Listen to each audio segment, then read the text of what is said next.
Се уште не е изготвен текст на нацрт законот за амнестија. Координативното тело го одржа првиот состанок. Договорено е да се формираат работни групи за реформите, интеграцијата и помирувањето. За законските решенија ќе се консултира и експертската јавност. Независната пратеничка група на ВМРО-ДПМН ќе даде своји предлози.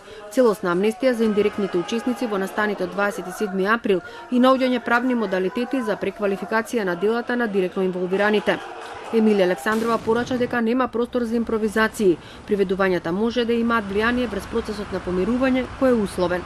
Ова се условени процеси, не се бланко подписи. Сите приведувања кои што се одвиваа во последниот временски период не одат во насока на процесот на помирувањето. Јас тоа го кажав и во неколку изјави и повикав на инклузивност на целото општество во овие тешки процеси во нашата држава, бидејќи верувајте, ако само ние пратениците, политичарите учествуваме во тоа, не ја гледам целисходноста на целиот процес.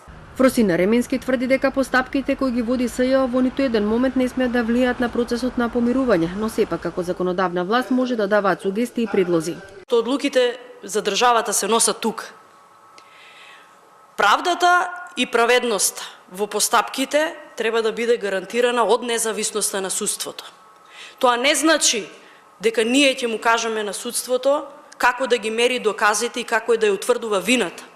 Но можеме да сугерираме да има внимателен пристап во делот на фер судење, во делот на обезбедување на докази и мерење на вината на оние кои што учествувале на 27 во настаните. На состанокот не присуствуваа представници од ВМРО-ДПМН, Алијансата на албанците и Бесана Касами.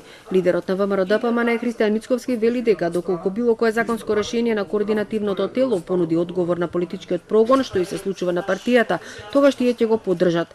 На вториот состанок кој ќе се одржи во петок, поканет ќе биде и премиерот Заев кој треба да го образложи концептот на помирување.